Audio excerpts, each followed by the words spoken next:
Gusto mo bang yumaman at mawala ang mga negative energy sa inyong bahay?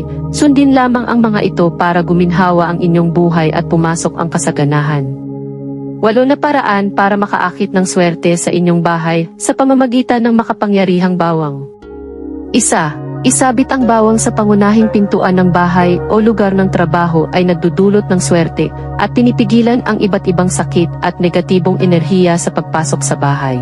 Ang bawang ay nag-aalis ng masamang mata at negatibong enerhiya na nakapaligid sa iyo at ang iyong isip ay magiging kalmado at nakaka-relax.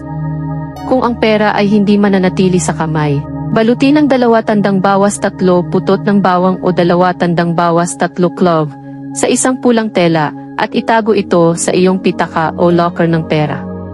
Gawin ang Lunes na ito sa Martes o Biyernes ng umaga.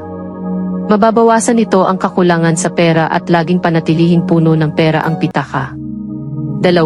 Magtabi ng ilang mga putot ng bawang na may ilang turmeric powder sa pasukan ng iyong kusina.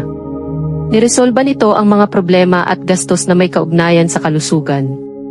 3. Para makaakit ng pera, balutin ang ilang putot ng bawang kasama ng hilaw na ugat ng turmeric at 25 pisit whole rice grains sa bagong dilaw na tela.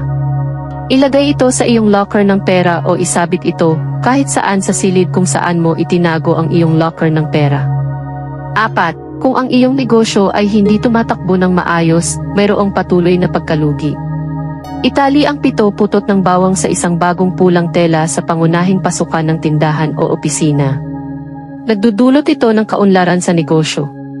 5. Ang mga taong madalas mag-away sa bahay ay dapat magsunog ng 2 usbong ng bawang na may mustasa at sili tuwing Martes o Biyernes ng gabi. Gagawin itong positibo ang kapaligiran.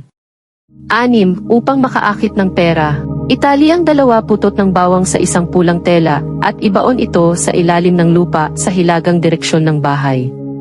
Ito ay magpapataas ng kayamanan at kasaganaan. 7. Kung negatibo ang pakiramdam mo sa iyong bahay pagkatapos ay maglagay ng mga putot ng bawang sa 4 na sulok ng bahay at palitan ito bawat linggo. Ang paggawa nito ay mag-aalis ng negativity sa bahay. 8. Ang mga taong may nakakatakot na panaginip sa gabi ay dapat magtago ng 2 tandang bawas 3 putot ng bawang sa ilalim ng kanilang unan sa gabi.